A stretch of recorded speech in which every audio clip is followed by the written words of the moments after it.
مساء شريف على الجميع. الفيديو ده على قد ما هو قدر الامكان هيكون مختصر، على انه هيجاوب على اسئله ناس كتير جدا. بتبدا بجمله انت خسيت ازاي؟ انت كنت كده وبقيت كده ازاي؟ انا شخص متصالح مع نفسه، وكل اللي في الدايره اللي حواليا بقول لهم الحقيقه.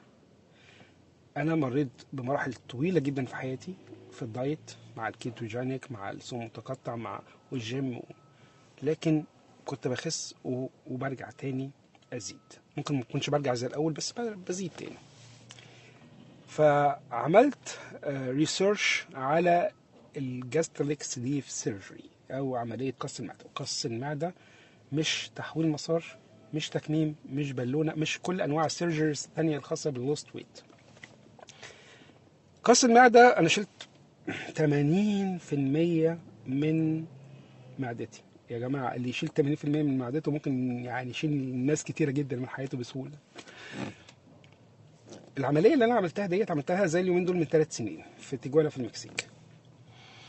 واللي تستغربوا له ان قبل العمليه باسبوع ابن جورج وسوف عمل نفس العمليه دي في لبنان وتوفى. فشوفوا بقى كام الصراع. انا خلاص حجزت العمليه وجبت معايا المرافق وجاهز بقى خلاص. وبدات كمان هم بيطلبوا منك ان انت قبل العمليه ب3 اسابيع تصوم، علشان نسبه الدهون او الفاتس اللي في جسمك تقل، ويقدروا هم يحطوا منظار. هم بتبقى 4 فتحات كده في البطن، بس هم محطوطين قد كده بيروحوا مع الوقت. بيركبوا فيه المنظار. فهو عايز مساحه بدل التكتل الدهني اللي بيبقى موجود في البطن. يحاول مع الدايت اللي انت بتعمله قبل العمليه ب3 اسابيع يديله المساحه اللي هو للحركه بتاعت المنظار. انا بقولها بامانه،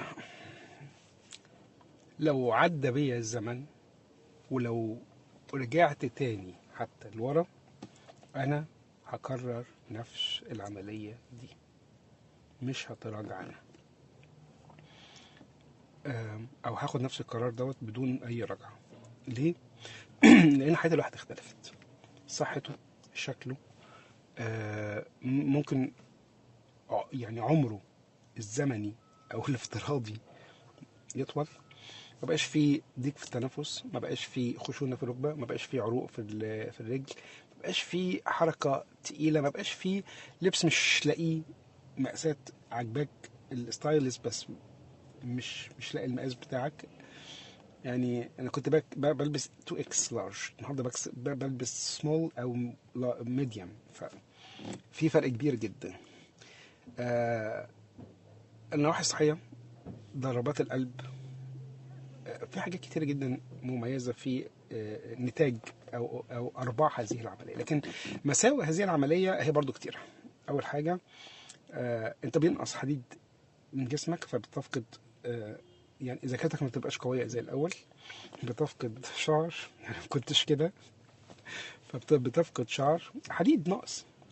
بتعوض ده، لأن من يوم العملية لحد النهاردة أنا ماشي على بروتين شيك، وماشي على فيتامينز بي 12 ومالتي فيتامينز ودي 3 و يعني تشكيله كده لذيذه باخدها كل يوم الصبح اصبح عليها.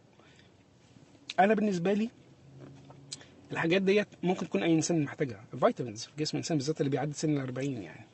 لكن هي من الضروري جدا، بالذات بعد العمليه. بعد العمليه انا ما كنتش، ولمده 3 شهور ما باكلش اي حاجه خالص. انا بس بشرب، سواء بشرب حاجات فيها بروتين او حاجات فيها فيتامينز، او حاجات هيلثي. يعني مثلا، وانا من عشاق القهوه، قال لك اول 6 شهور نو كافي. طبعا نو الكحول، انا ما بشربش الكحول اساسا، بس نو الكحول، نو صودا، نو اوفر دوز شوجر، يعني اي حاجه فيها سكر زياده نو، نو كاربس. الحاجات دي انت المفروض لو عايز تدور على صحتك فانت تعيشها بقية عمرك. لكن ان انت اول 6 شهور او من 3 ل6 شهور انت ما بتعملش حاجه غير انك بتشرب سوائل، شوربه لحمه، شوربه فراخ، وتبقى تقيل قوي عليه كمان. كنت بجيب السي فود يا جماعه، اللي هو اسهل حاجه في الهضم، واضربه في الخلاط عشان اشربه، ماكلوش. جيلي او جيلي، ده كنت دايما ده وجبه بالنسبه لي. في حاجات كتير قوي. يعني الناس اللي بتسأل على العملية ديت ممكن ابعت لهم قائمة الاكلات اللي هي مع first week to I think so 21 weeks بتعيش عليهم يعني. انا لو بصيت للحاجات اللي احنا كنا بناخدها او المفروض ان نستمر فيها، لان برضو في ناس بتعمل العمليه دي بترجع.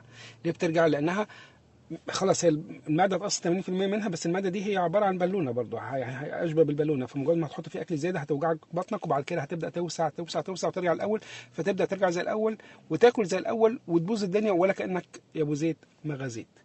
فحاول تليميتد وتختار نوعيه الاكل بتاكلها. ابعد عن الخمس حاجات الاساسيه سواء كنت بتعمل دايت او بعد عمليه التكميم. ابعد عن الصودا، ابعد عن السكر، ابعد عن العيش بكل انواعه، لا غامق ولا فاتح. ابعد عن الحاجات اللي فيها كاربس زي الرز والمكرونه والحاجات ديت نشويات يعني. وابعد عن الدهون. يعني حتى لما بتيجي تاكل مثلا حاجات بروتين زي اللحمه او الفراخ، نسبة الدهون فيها أو الفاتس فيها تكون ضعيفة، وتحاول تقللها قدر الإمكان إنك تعملها بطريقة جريل، لأن الجريل بيسيح دهون من اللحوم، سواء الفراخ اللحوم البيضاء أو اللحوم الحمراء، بيسيح منها الدهون تماما، عكس مثلا لما بتحطها مسلوقة، عكس مثلا لما بتحطها مطبوخة. فالجريل أنا شايف من وجهة نظري حتى لو بتعمل بالإير فراير تعملها بنظام الباربيكيو، بيكون هيلثي اكتر وبيقلل الفات اللي في الجسم، برغم ان الجسم بتاعك محتاج فات والجسم بتاعك محتاج سكر، ده طبيعه الانسان، بس ليميتد. انا كنت دايما لما باجي اشتري اي حاجه من اي سوبر ماركت ابص كده على القائمه اللي ورا كده، ده اي حاجه فوق ال 60 كالوريز ما اقدرش اخدها. تمام. الفات يعني ماكسيمم 4 or 5% فات، اعلى من كده لا ما اخدش. ده ماكسيمم يعني حد اقصى المفروض يعني 1 2 الفاتس ما تكونش اعلى من كده. حتى اللبن اللي بحطه في الكافي، انت عارفين من هو يعني من عشاق الكافي، ما يعني يا اما يعني اللي هو لو فتحت معاك قوي هاف ان هاف ما تفتحش تاني يعني هول فات والحاجات دي كلها كانت ممنوعه وما زالت ممنوعه. الوزن ينزل من مثلا كنت اخر يعني اليوم اللي وزنت فيه كان 120 كيلو، والنهارده ما بين 72 ل 75 ماكسيمم. ده فرق كبير. انا حاولت لما كنت قبل ما اعمل عمليه، انا عشت مع الكيتوجينيك سنه ونص، نزلت حوالي 30 كيلو، بس بدات ارجع تاني. مشيت على نظام متقطع، بس ما قدرتش اكمل لان هو نظام قاسي، انك تقعد 16 ساعه في اليوم ما بتاكلش، تاكل وجبه وترجع او وجبتين في الثمان ساعات التانيين، ويعني تكمل بقيه اليوم قاطع. احنا مش عساكر يعني، احنا برضو ممكن نبدا فيها، لكن بتكسرنا شويه الروتين ده وبنرجع تاني بسرعه. ف النصيحة هو عشان بس برضو عشان أكون أمين معاكم، مش أي حد قابل إن هو ياخد الخطوة بتاعة الجاستريك سليف سيرجري أو عملية تكميم المعدة، لأن في حاجة اسمها MIP، مقياس كده معين هما بيحطوه، اللي أنت لو زدت عنه تقدر تعمل العملية، أقل منه ما تمشيش على العملية، تمشي على نظام دايت. لأن بيجي لي ناس مش مستاهلة، هما بيبقوا زيادة 15 كيلو مثلا 10 كيلو، أنا عايز أعمل عملية. ليه؟ انا عملت عمليه نزلت ما يقرب من 40 كيلو، يعني كنت 120 لا اكتر، حوالي 50 كيلو او 45 كيلو. لكن انت 10 او انت 10 15 كيلو، ده اسهل ان انتوا تروحوا تشتركوا في الجيم، تمشوا نظام دايت، ابعدوا عن الخمس حاجات اللي قلناهم قبل كده والدنيا هتبقى تمام معاكم.